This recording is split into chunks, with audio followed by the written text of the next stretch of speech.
So we're racing the weather again. All right, we're out here working on the fence. It is hot. We have a heat advisory, but we got to get this done so that our dogs stop escaping. Yeah. We've already tackled the front and side fence, so now we're working our way through the back. The only problem is we keep getting thunderstorms. So I've got my lumberjack out here doing the holes. I've been doing this before. Yeah, we haven't done this before ever. Except, you know, for the front fence, the side fence, who's counting? All right, 6 feet up. For anyone wondering how we're doing this, we dig each hole, set the post, make sure it's level, attach the center support to keep everything straight, and then add concrete and water. Oh, you have some poured water in that? Nope, not yet.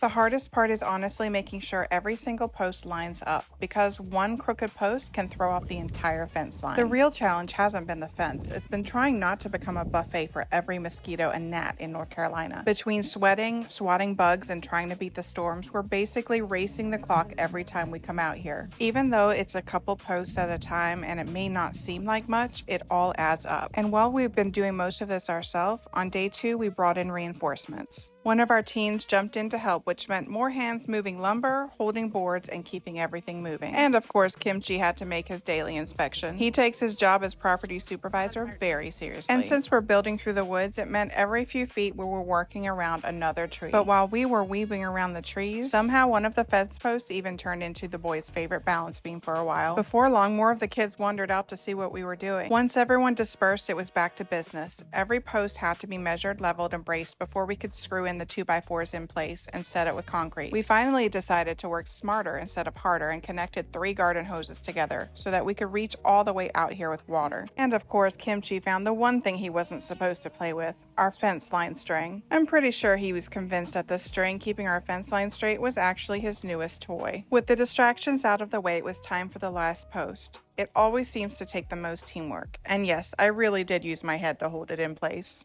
Once all the posts were set, it was finally time for my favorite part, watching it actually start to look like a fence. We started attaching the top and bottom 2x4s, working our way from the corner toward what will eventually be the middle of the back fence. This is really the stage where everything starts tying together, but it's also where taking your time really matters. Thankfully, our teenager jumped in to help carry boards and hold them in place, which made the job go a lot faster. Now here's where we'd love your opinion. Right now, we're almost to the middle of the back fence. Would you keep building from this side until you reach the corner, or would you start from the corner and work your way in?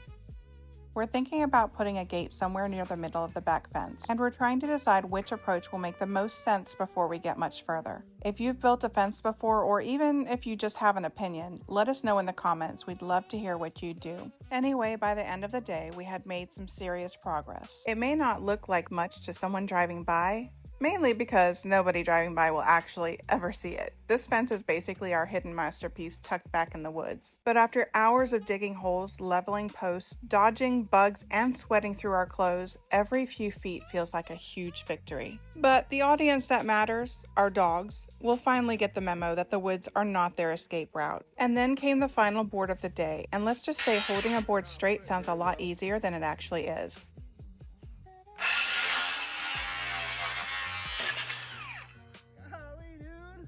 I was holding it. The board definitely had other plans, and teamwork was definitely being tested. But that's the reality of these projects. They don't always go perfectly. They take longer than expected, and sometimes you're exhausted, covered in sweat, and wondering why you started. Thanks for sticking around, and follow for more.